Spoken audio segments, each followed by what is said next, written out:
என் இனிய உணர்வே! கதையின் தொடர்ச்சி. நிமிர்ந்து பார்த்த அலமேலு வியப்பும் அதிர்ச்சியுமாக எழுந்து நின்றாள். பெரிய தனக்காரர் மனைவி மரகதம்மாள் அவளைத் தேடிக் கொண்டு வந்திருக்கிறாள் என்றால் ஏதோ முக்கியமான காரியமாகத்தான் இருக்கும். வேதபுரிநாதர் கோயிலை கொஞ்சம் பழுது பார்த்து குடமுழுக்கு விழா செய்யப் போவதாக கேள்விப்பட்டாளே, அதற்கு நிதி வசூலிக்க வந்திருக்கிறாள் போலிருக்கிறது. ஆதரவுக்கு தூணை பிடித்து கொண்டு நின்ற அலமேலு புன்முறுவலுடன், வாங்கோ, அத்தி பூத்தா போல வந்திருக்கீங்க, உட்காருங்க. சாம்பவி, அந்த நாற்காலியை எடுத்து தாழ்வாரத்தில் போடு. அம்மா காப்பி சாப்பிட மாட்டாங்க, அதனால் மோர் எடுத்துட்டு வா, உத்தரவிட்டாள். இங்கே நான் மோர் சாப்பிட்டு உறவு கொண்டாட வரல. உன்கிட்ட சொல்லி இந்த பட்டணத்து பெண்ணின் கொட்டத்தை அடக்கத்தான் வந்தேன். சீறிக்கொண்டு சாம்பவி கொண்டு வந்து போட்ட பிரம்பு நாற்காலியில் தொப்பென்று உட்கார்ந்தாள் மரகதம். அலமேலுவுக்கு கோபம் பொங்கி எழுந்தது. ஆனாலும் நிதானத்தை இழக்க மனமின்றி பொறுமையோடு அருகில் கிடந்த முக்காலி மீது உட்கார்ந்தாள். பட்டணத்திலிருந்து என் ஓரகத்தி மகளை என்னை கவனித்து கொள்ள வருவித்திருக்கிறேன். அந்த பெண் உங்களுக்கு என்ன இடைஞ்சல் செய்தால்? காரமாக கேட்டாள். சாம்பவி வாசற்கதவை சாத்தி தாளிட்டு விட்டு வா, நம்ம வீட்டில் நடக்கும் சங்கதி சந்தி சிரிக்க வேண்டாம் என்றாள். நாற்காலியை போட்டுவிட்டு மறுபடியும் சமையலறையில் போய் ஒண்டி கொண்டு விட்ட சாம்பவி நடுங்கியபடி மரகதம்மாள் முகத்தை பாராது தாழ்வாரத்தை தாண்டி வாயிற்கதவை சாத்தி தாளிட்டு விட்டு உள்ளே வந்தாள். அவள் உடல் முழுவதும் கிளியில் வியர்த்து கொட்டியது. பார்த்திபன் தன் தாயுடன் பேசிவிட்டாரா? அதன் விளைவுதானா இது? நெஞ்சு பக் பக் என்று அடித்து கொள்ள அவள் சமையலறை வாயிற்படி அருகே ஒதுக்கமாக நின்று கொண்டு காதை தீட்டி கொண்டாள். உன் ஓரகத்தி மகளை கோயிலில் பார்த்த அன்னைக்கே என் மனசில் ஒரு கலவரம் ஏற்பட்டு விட்டதுன்னு சொன்னால் நீ நம்புவாயா? அந்த கண்களும் மூக்கும் வாயும் நம்மையே மயக்குதே. ஆண் பிள்ளைகளை ஒரே சுருட்டில் தன் வாயில் போட்டுக்குவாளே இவளுன்னுட்டு அப்பவே நான் நினைச்சேன். அலமேலுவின் கோபம் உச்ச நிலையை அடைந்தது. சாம்பவி இயற்கையாகவே அழகான பெண், அது ஒரு தப்பா? அவ உங்களை என்ன செய்தா? சிவனேன்னுட்டு வீட்டோட கிடக்கிற பெண்ணை ஏன் நிந்திக்கிறீங்க? வீட்டோடவா கிடக்கிறா? வாய்க்காலுக்கு தண்ணீர் எடுக்க வர சாக்கில் என் மகன் மேலே நல்லாவே வலை வீசியிருக்கா. நீங்கள் விவரமாக சொல்லுங்கோ, ஆச்சரியத்துடன் கேட்டாள் அலமேலு.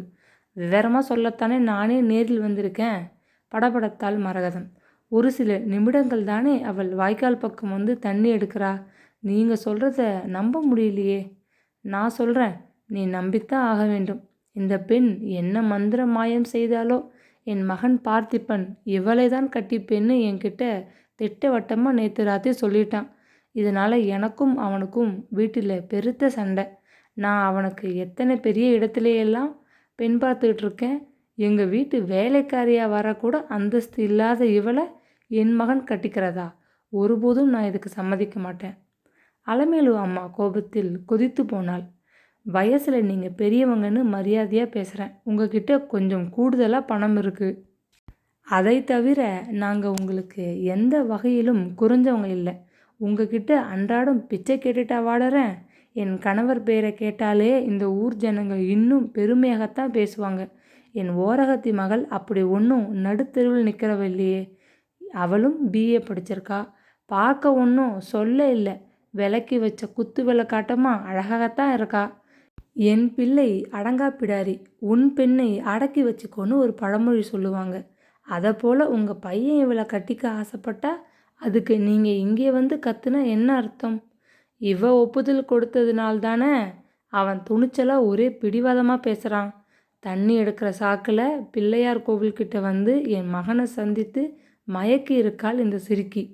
சும்மா கூச்சல் போடாதீங்க. உங்கள் பிள்ளைக்கு அந்த சமயம் வாய்க்காலில் என்ன வேலை? அதை கேட்டிங்களா? எதேச்சையாக பார்த்தானா, பிடிச்சு போச்சான், என்ன கட்டிக்கிறியான்னு கேட்டானா. இவ சரின்னு ஒப்புக்கொண்டாலாம். அவன் கேட்க தொட்டு தானே சாம்பவி சரின்னு சொல்லியிருக்கா. என்னை கட்டிக்கோ ஐயான்னு உங்கள் மகன் பாதங்களில் இவ வலிய போய் விழலையே. அதுவும் செஞ்சிருப்பா இந்த கள்ளி. யார் கண்டா? அங்கே நடந்ததை நானா பார்த்தேன். ஊரில் கொழுத்த பணக்காரன் இவன். காரும் பெரிய வீடுமா வசதியாக வாழறான். இவனை பிடிச்சிக்கணும்னு தான். பணம் என்னம்மா பணம்?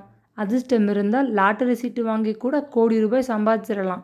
இந்த காலத்தில் குணம் என்னன்னு பார்க்கணும் இல்லையா? உங்கள் பையன் இவளை கட்டிக்க ஆசைப்பட்டான். ஒப்புதல் கேட்டான். உங்ககிட்டே வந்து சொன்னதும் நீங்கள் என்ன செய்திருக்கணும்? என்ன செய்வேன்னு எதிர்பார்க்குற? ஜாதியில், மற்றபடி படிப்பில் எதிலும் உங்களுக்கு ஈடான பெண்தான்னு புரிஞ்சு கொண்டு முறையாக வந்து பெண் கேட்டிருக்கணும். பிறகு நான் அவள் அப்பாவுக்கு எழுதி அவரை வரவழைச்சி ஒப்புதல் வாங்கி எல்லாம் நல்லபடியாக நடக்க நான் வழி செய்திருப்பேன். அடி சக்கண்ணனா, உங்கள் வீட்டில் நான் சம்மந்தம் பண்ணுவேன்னு நினச்சியா? நாங்கள் எந்த விதத்தில் குறைஞ்சிட்டோம் சொல்லுங்கோ? உன் கணவர் எப்போதும் என் கணவருக்கு எதிராக பஞ்சாயத்தில் ஊர் ஜனங்களை குத்தி கிளப்பி விட்டு நெருஞ்சி முள்ளா இருந்தவராச்சே. அது போன கதை. இப்போ இருக்கிறவங்க நாம் 2 பேர். உங்கள் வாழ்க்கையில் நான் எப்போதாவது குறுக்கிட்டு இடைஞ்சல் பண்ணியிருக்கேனா? சாமர்த்தியமாக பேசுகிற. உன் ஜம்மம் என்கிட்ட பலிக்காது. இந்த கல்யாணத்துக்கு நான் சம்மதம் தரமாட்டேன். இந்த பெண்ணை உடனடியாக பட்டணத்துக்கு அனுப்பி வை. இல்லாட்டா பேர் கெட்டு ஊர் நாறி போயிடும். மரகதம்மா, இவளை அனுப்பி வைக்க சொல்லி உத்தரவு போட உங்களுக்கு யார் அதிகாரம் கொடுத்தாங்க? நான் பணங்காட்டு நரி. இந்த சலசலப்புக்கெல்லாம் அஞ்சுறவ இல்லை. இந்த பொண்ணு இங்கேயே தான் இருக்க போகிறா. உங்களால் ஆனதை பார்த்துக்கோங்க. நான் சொல்கிறத சொல்லிட்டேன். இவ என் மகனை கட்டிக்க ஆசைப்படுறது முடவன் கொம்புத்தீனுக்கு ஆசைப்படுறத போல முடிய போகுது. வரேன் என்று ஆவேசமாக எழுந்த மரகதம் கதவை தானே திறந்து கொண்டு வெளியேறினாள். சில நிமிடங்கள் அங்கே பயங்கரமான மௌனம் நிலவு நின்றது. சாம்பவி வாசல் கதவை சாத்தி தாளிட்டு விட்டு வா. நல்ல வேளை முத்துநாகம் இங்கே இருக்கவில்லை என்று அலமேலு கூப்பிட்ட போது சாம்பவி பதறி போனாள். கதவை தாளிட்டு விட்டு தாழ்வார தூண் ஒன்றை பிடித்து கொண்டு நின்றாள். நெஞ்சு கலவரத்தில் தீவிரமாக துடித்தது. கையும் காலும் பதறியது. பேச முடியாதது போல வாய் வறண்டு போனது. இப்பொழுது பெரியம்மா அவளுக்கு என்ன விதமான தண்டனை வழங்கப் போகிறாங்க? ஏம்மா சாம்பவி, இத்தனை சங்கதி நடந்திருக்கு, என்கிட்ட ஒரு வார்த்தை சொல்லலையே, இது சரியா? கனிவான குரலில் அலமேலு கேட்டாள். ஓங்கி சாட்டையால் படீர் என்று முதுகில் அடித்து விட்டதை விட வேதனையில் அவள் துடித்து போனாள். தன்னை அன்புடன் நடத்திய அலமேலு அம்மாவுக்கு பெருத்த துரோகம் செய்துவிட்டது போன்ற குற்ற உணர்வில் அவள் கூனி குறுகி போனாள். அதற்கு மேல் தாங்க முடியாது சடார் என்று கீழே உட்கார்ந்து சாம்பவி பெரியம்மாவின் கால்களை பற்றி கொண்டாள். மன்னிச்சுக்கோங்க பெரியம்மா. உணர்ச்சி வசத்தில் உங்களுக்கு தெரியாமல் நான் அவரை சந்தித்து பேசி கடிதங்கள் எழுதி திருமணத்திற்கு ஒப்புதல் தந்துட்டேன். பெரிய தவறு தான். உங்களிடம் சொல்ல எனக்கு பயமாக இருந்தது.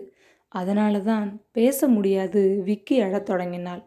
எழுந்து வந்து அலமேலு அவளை தன் மார்புடன் இழுத்து அணைத்து கொண்டு அவளது கண்ணீரை தன் புடவை தலைப்பால் துடைத்து விட்டாள். இது ஒரு மகிழ்ச்சிகரமான சங்கதியாச்சே, ஏன் அழுகிற? காதல் என்பது ஒரு தெய்வீக உணர்வு. அதை நான் ஒரு பொழுதும் மட்டமாகவோ துச்சமாகவோ நினைக்க மாட்டேன். என்ன மன்னிச்சிட்டிங்களா பெரியம்மா? விம்மலுக்கிடையே சாம்பவி அவளை நிமிர்ந்து பார்த்தாள். பைத்தியம், இதில் மன்னிக்கும்படி நீ என்ன தவறு செய்துட்ட? என்கிட்ட சொல்லியிருந்தால் மரகதம்மா நம் வீட்டுக்குள் வந்து கத்துனதை தவிர்த்திருப்பேன். போகட்டும், பயந்து போய் சொல்லாதிருந்து விட்டாய்.